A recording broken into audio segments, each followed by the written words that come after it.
our first class gift, a gazebo, in 1999. I am amazed at how quickly the years have gone past. Tonight, we come together to celebrate those days and years and perhaps consider a future that I hope will be granted to all of us for many years to come. To start our program, I'm going to introduce the committee that has worked extremely hard to put this plan together this weekend. Remember this, but back in 1999 or 2000, I was elected as president of the College Alumni Association Board of Directors. And I'm not going to name names, but Dawn Atwater, who was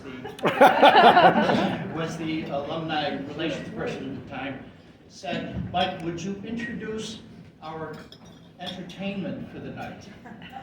So it was Kevin Meany, world famous comedian, and I had met Kevin earlier in the day. I drove him and his wife and their daughter down to the calf barn where we had named a cow Meany Moo and Katie Moo for Kevin's daughter. So I got to the SUNY early. I went in, said, "Kevin, I'm introducing you. Is there anything you want me to say about you?" And we had a nice little conversation, and then I go back out, start to walk on the stage, and Dawn goes, "Mike, hold on a second. You now have to introduce Dean Rogers. He's going to introduce Kevin. So you stole my spotlight." He's never forgetting. That was a Bert Hunter mark, I think. Yeah. So just to let you know, if you weren't on campus yesterday when the President spoke to us at the SUNY or at the happy hour last night where he just repeated himself from earlier in the day. He's been college president since 2015, succeeding Dr. Ray Cross. Prior to his appointment as president, Dr. Rogers served as dean of the college's business department from 1999 to 2010. Then he also served as provost and chief information officer, among other offices. Ladies and gentlemen, President Dave Rogers.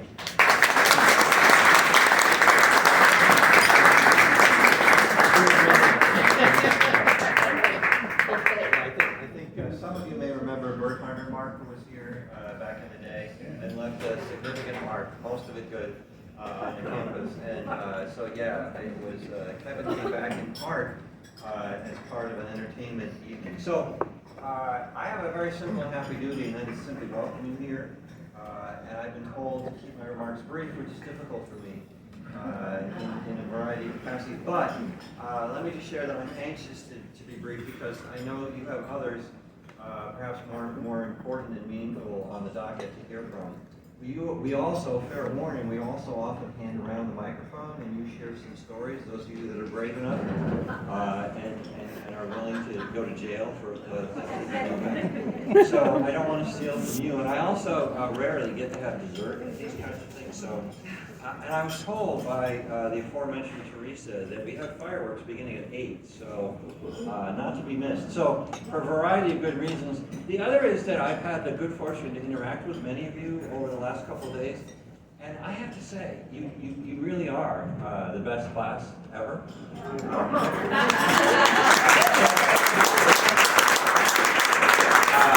So, full disclosure and full transparency, I have to say that every year, but this year, now there's one other thing I just don't want to get into, and that is in these conversations I've had with you all. Oh my goodness, you are a very confused group. So I do know. I mean, I checked out some of this stuff. It turns out we really did have a swimming pool. Some of you did. Yeah. Some of you said, yeah. We did have bowling alley, and some Yes. Yeah. we had a lounge, Banks Lounge, that had a fireplace and furniture. See, some of you So now I'm going to get into the really fuzzy part. It turns out we had a library right over there, which many of you apparently didn't even realize. So I have to say, most of your time here was clearly very colorful, very meaningful, but a bit of a haze for some of you apparently. Yeah, it's been a great couple of days. I will say that I've been waiting for you, Teresa. I've been waiting for you to come because I've been in Morrisville since 1999. Yes, Dean, Provost, President.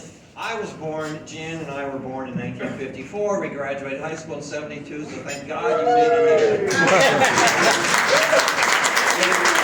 However long I'm the president here, however much longer, it turns out I will now be the oldest person in the room. And so that's okay. Sometimes it's good to be a senior.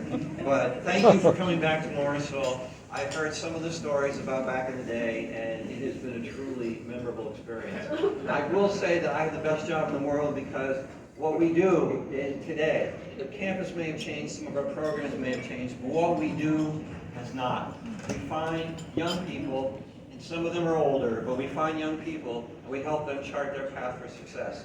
Sometimes you don't know what you want, sometimes you're a little, you lack a certain amount of confidence, but at Morrisville, people find their own, and you find people as students and as faculty that will help you chart your path forward. And we do that as well as anyone. We do it in a very experiential, hands-on way. We prepare this generation of students for careers in the U.S. labor market that are both rewarding and necessary. So that's what we do as well as anybody in this country, and certainly as well as SUNY. And I don't have to tell you that because you lived it, and here you are. So thank you so much for being here tonight.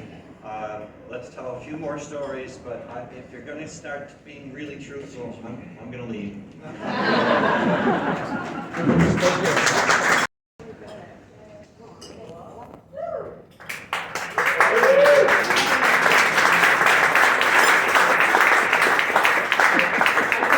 Years ago, I was told you can endow a scholarship for $10,000, but that's not true. It's $25,000 we raised. So thank you, everyone.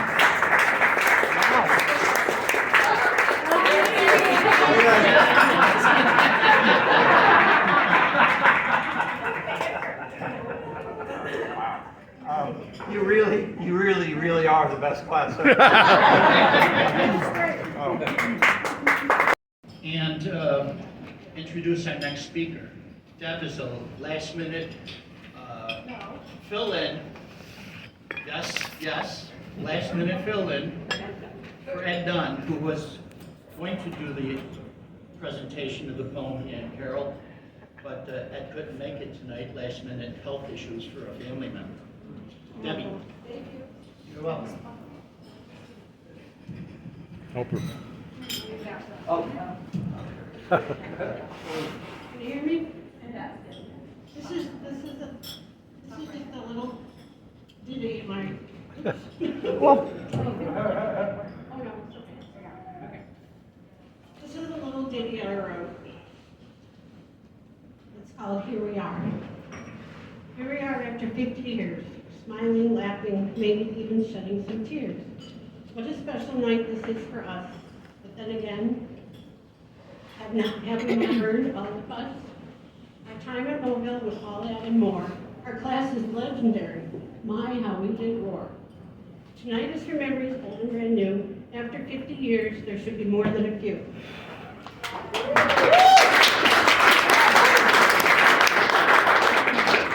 Okay, moving on. Missing from tonight's celebration is a beloved faculty member. He also arrived on this esteemed campus when we did in 1972. His 1999 retirement coincided with our 25th class reunion. While Distinguished Professor of Journalism Emeritus Neil Banlow continues rehabbing from a stroke he experienced in February, please welcome Class of 74 friend and Neil's wife, Carol.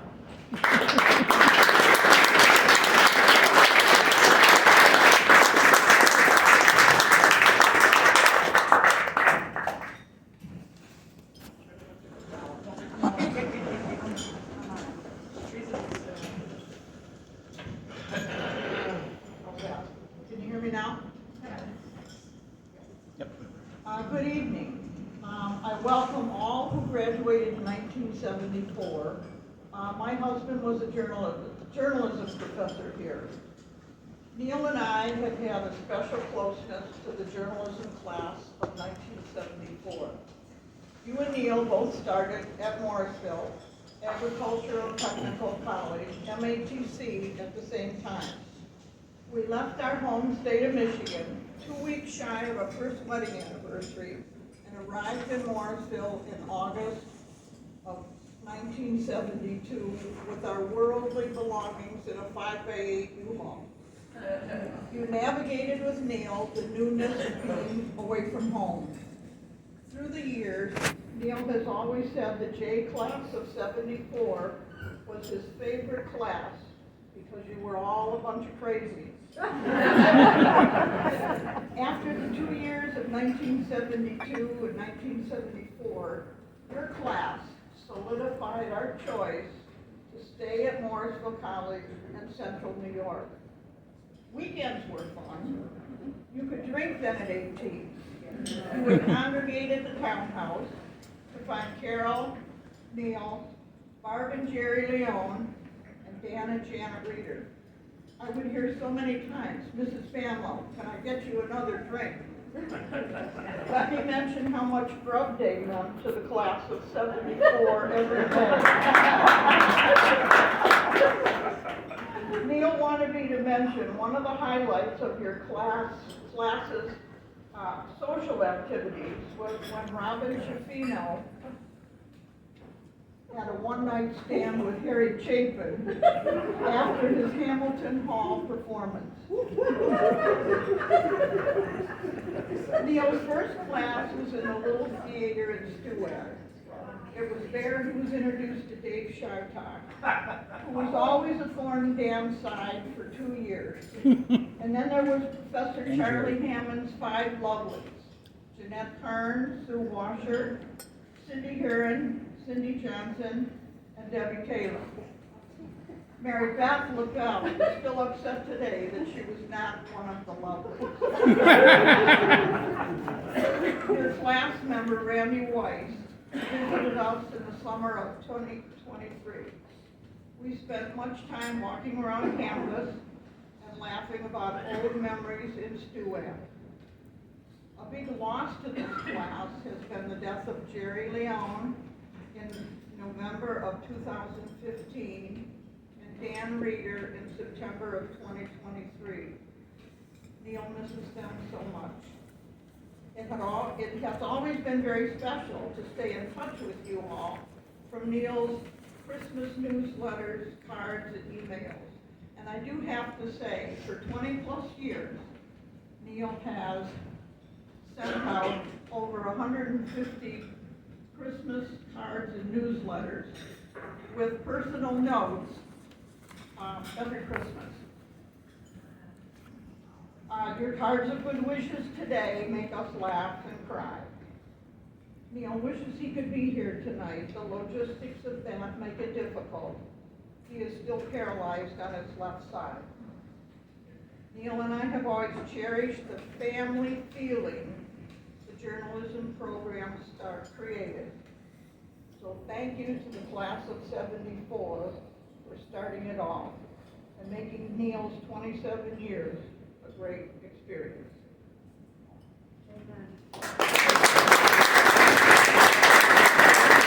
To come back to campus and see Neil.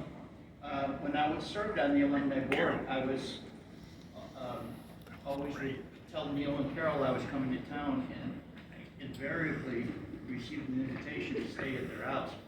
And I can tell you, Carol makes a mean scrambled egg. Right now, Tiny, could you come up and do the class superlatives? We have some gift prizes to give out.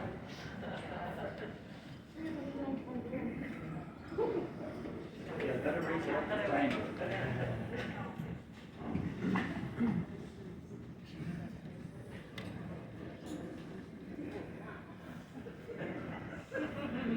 Well, I'm adjustable. But my knees will take it.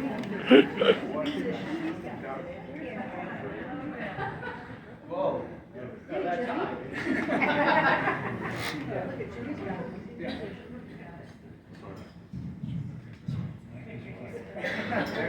All right, well, the first one we have is the very first person to register for this evening, and that is Margaret Frank.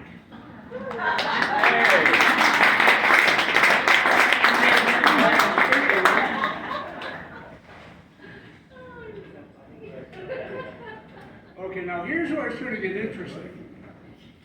Who used the hot plate for all 2 years that you were here?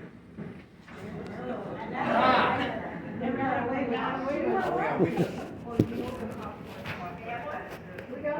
got one right here, yeah.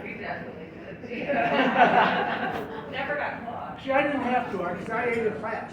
I had duck, crab, food service, you ate pretty good. What's that? Right over here. For the next one is, who still has their class ring?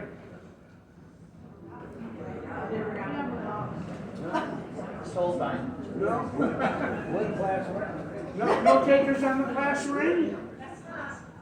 Must be. Now this one was Nancy's favorite, I do believe. Who climbed through the laundry room window to get into the dorm after curfew? Maggie?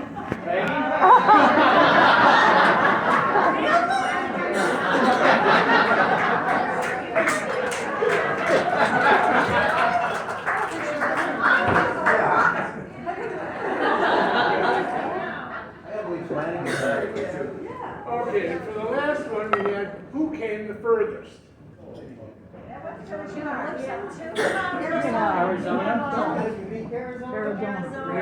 Arizona? Okay, it's the last one, right? Yes. All right, we're good. We got 3 left. So we'll just do, tell me where are you from? Missoula, Montana. That's from Montana. And who do we have from Arizona? Tucson. Anybody else?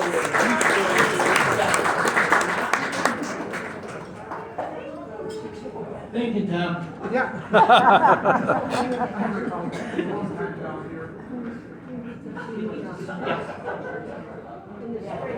Thank you. That concludes that part. At this time, I'd like to introduce Larry Dropa. I met Larry while he comes up. I met him while I was DJ and newsreader at WCVM. And Larry used to help take care of our equipment. Now he's a musical mogul. He has keep coming. He has his own company where he makes soundboards for professional musicians. Ladies and gentlemen, Larry Dropa.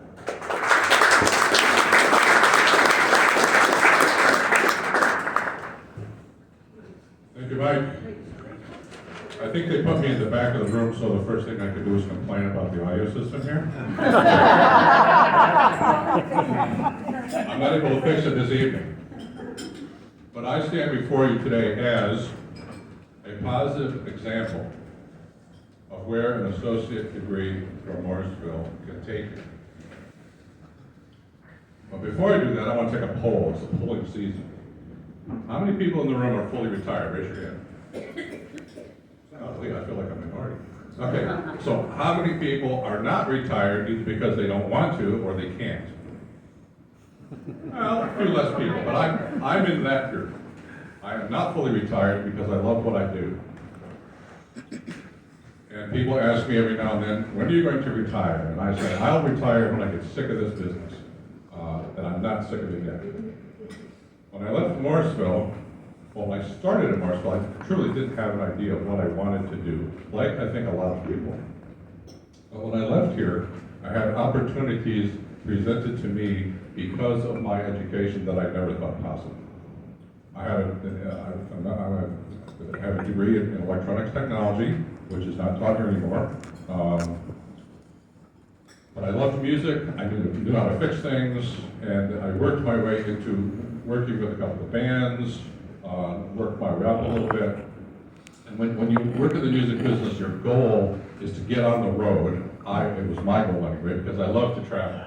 My first tour on the road was what we call a bus and truck tour, where you're in a tour bus, you have a semi-truck full of gear, with the band gear, the lights and sound. My first bus and truck tour was Joe Jackson.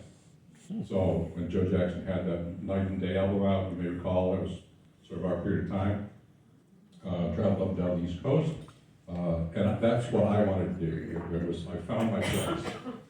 So after the Joe Jackson tour, I did a tour with Hot Tuna, which was one half of Jefferson Airplane, Norma Cochran and Jack Cassidy, and then sort of parlayed my way along after that. But then in July 5th of 1986, there was a concert in Central Park. We refurbished the Statue of Liberty that year, and there were several concerts that celebrated the refurbishment of the Statue of Liberty. And so that was held in Central Park. It was the New York Phil, Zubin Mehta, Yo-Yo Ma, and Angela Lansbury was the MC for the show. And they guesstimated a crowd of 800,000 people. It was more people than I had ever seen in my life. But it was sort of the next thing to happen to me, and it was just an awesome experience. I then went on to do several other tours, alternating. I did some things with Ann Murray, worked with David Sanborn. I did the last tour that Andy Gibb did, the youngest Gibb brother, before he died. I worked with the Outfield. Now you'll be singing that song probably the rest of the night.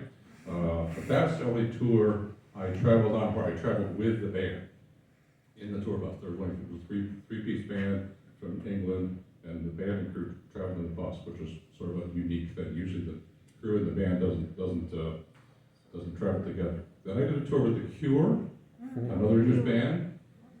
They had an experimental system in the round, sort of surround sound, and I was responsible for having that PA system in the round.